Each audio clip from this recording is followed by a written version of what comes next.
할렐루야. 6월 27일 화요일 새벽 기도회를 하나님께 드리시겠습니다. 다 함께 기도하시겠습니다. 아버지 감사합니다. 이 아침에 일찍 일어나 주님을 예배합니다. 주님을 찬양합니다. 이 예배 가운데 함께 하소서. 우리가 드리는 이 예배를 기뻐 받아 주소서. 모든 예배자들 심령마다 주님 말씀하옵소서. 그리하여 오늘도 승리케 하여 주시옵소서. 감사를 드리며 예수님의 이름으로 기도드리옵나이다. 아멘. 이 시간 함께 찬양하시겠습니다. 함께 부르실 찬양은 찬송가 505장 온 세상 위하여 함께 찬양하시겠습니다.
이 시간 함께 말씀을 보시겠습니다. 오늘 함께 나누실 말씀은 사도행전 4장 13절로 22절까지의 말씀입니다. 사도행전 4장 13절로 22절까지의 말씀을 제가 봉독해 드리겠습니다. 그들이 베드로와 요한이 담대하게 말함을 보고 그들을 본래 학문 없는 범인으로 알았다가 이상히 여기며 또 전에 예수와 함께 있던 줄도 알고 또 병 나은 사람이 그들과 함께 서 있는 것을 보고 비난할 말이 없는지라. 명하여 공회에서 나가라 하고 서로 의논하여 이르되 이 사람들을 어떻게 할까? 그들로 말미암아 유명한 표적 나타난 것이 예루살렘에 사는 모든 사람에게 알려졌으니 우리도 부인할 수 없는지라. 이것이 민간에 더 퍼지지 못하게 그들을 위협하여 이후에는 이 이름으로 아무에게도 말하지 말게 하자 하고 그들을 불러 경고하여 도무지 예수의 이름으로 말하지도 말고 가르치지도 말라 하니 베드로와 요한이 대답하여 이르되 하나님 앞에서 너희의 말을 듣는 것이 하나님의 말씀을 듣는 것보다 옳은가 판단하라. 우리는 보고 들은 것을 말하지 아니할 수 없다 하니 관리들이 백성들 때문에 그들을 어떻게 처벌할지 방법을 찾지 못하고 다시 위협하여 놓아주었으니 이는 모든 사람이 그 된 일을 보고 하나님께 영광을 돌림이라. 이 표적으로 병 나은 사람은 40여 세나 되었더라. 아멘. 사도행전 4장 13절로 22절까지의 말씀을 함께 읽었습니다. 자, 이 산헤드린 공회가 베드로와 요한을 잡아들여서 신문을 해보았는데 별다른 소득이 없습니다. 백성들이 눈치도 봐야 하고 아무런 죄가 없는데 더 이상 잡아둘 수도 없고 그래서 위협을 한 채로 놓아주죠. 너희가 다시는 예수의 이름으로 어떤 일도 하지 말고 어떤 가르침도 전하지 말라. 이런 위협을 하고 놓아줍니다. 그러나 베드로와 요한은 그런 위협적인 상황 속에서도 뭐라고 이야기합니까? 절대 그럴 수 없다고 이야기합니다. 오늘 말씀 19절부터 보시면요. 베드로와 요한이 대답하여 이르되 하나님 앞에서 너희의 말을 듣는 것이 하나님의 말씀을 듣는 것보다 옳은가 판단하라. 무슨 말입니까? 너희의 말을 듣는 것보다 하나님의 말씀을 듣는 것이 더 옳은 일이다 이 말이죠. 결국 내가 예수의 이름으로 기적을 행하고 예수의 이름으로 어떤 일을 벌이고 예수의 이름으로 말씀을 전하는 것은 하나님의 일이다. 그리고 당신들의 말을 듣는 것보다 내가 하나님의 일을 하는 것이 더 중요하다라고 이야기하는 것입니다. 이어지는 20절에서도 우리는 보고 들은 것을 말하지 아니할 수 없다. 내가 3년 동안 예수님을 쫓아다니면서 보고 들은 것이 있는데 그 귀한 진리를 나 혼자만 알고 있을 수는 없다는 거죠. 아직도 이 진리를 알지 못하는 자들에게 나는 이 진리를 전할 사명이 있다. 나는 그 사명에 끝까지 순종할 것이고 그 사명을 감당하기 위해 최선을 다할 것이다 라고 이야기하고 있는 것입니다. 즉 산헤드린 공회가 어떤 협박과 위협을 가한다 할지라도 베드로와 요한은 우리는 그럼에도 불구하고 계속해서 복음을 전할 것이다.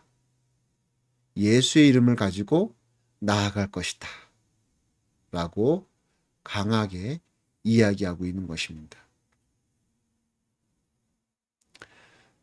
지금도 전 세계의 일부 국가에서는 이러한 믿음과 이러한 죽을 각오를 가지고 복음을 전하는 선교사님들이 계십니다. 그들은 그 복음을 전하다가 이 복음을 전하는 것이 적발될 시에는 그 나라에서 추방을 당할 수도 있고 좀 더 심하면은 죽음을 당할 수도 있는 그런 위협과 그런 위험 속에서도 우리 선교사님들은 계속해서 복음을 전하고 있습니다. 정말 그분들이야말로 오늘 이 말씀에 나오는 베드로와 요한 같은 분들인 줄로 믿습니다. 그럼 그런 분들만 그렇게 전해야 할까요? 아니죠.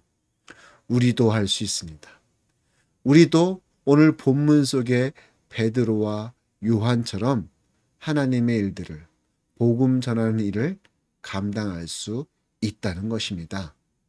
어디에서요? 선교지에 가서요? 아니요. 선교지에 가서 할 수도 있지만 바로 내가 있는 지금 이곳, 나의 삶의 현장에서도 우리는 충분히 이러한 각오와 헌신과 결단을 가지고 하나님의 일들을 감당하고 복음을 전할 수 있는 줄로 믿습니다. 여러분, 우리 주위를 둘러보시기 바랍니다. 얼마나 많은 자들이 있습니까? 얼마나 많은 믿지 않는 자들이 우리 주위에 있는지 이루 다 헤아릴 수도 없습니다. 너무 많아서. 그들에게 복음을 전하는 것이 누구에게 주어진 사명일까요? 목사들에게? 아니면 전도자들에게? 선교사들에게? 아니요.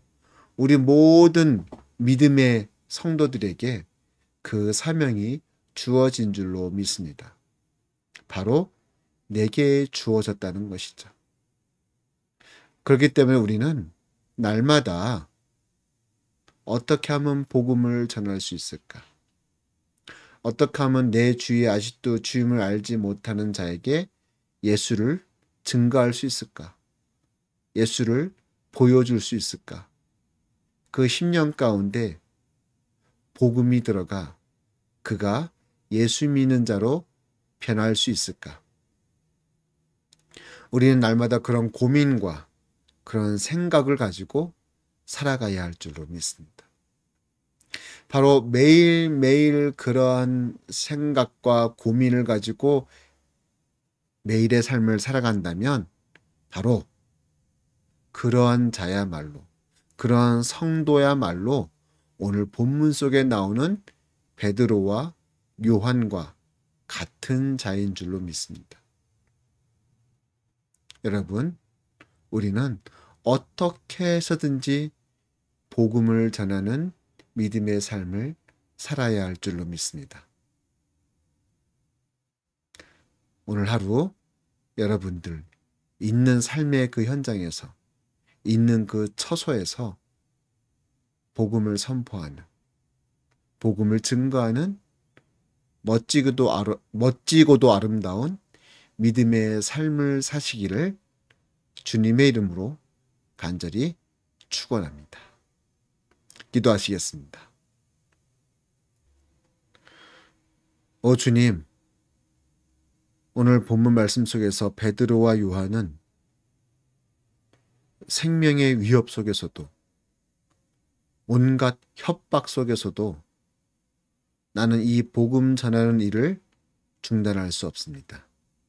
나는 어떠한 상황에서도 끝까지 복음을 전하겠습니다. 이러한 믿음의 고백으로 나아갔습니다.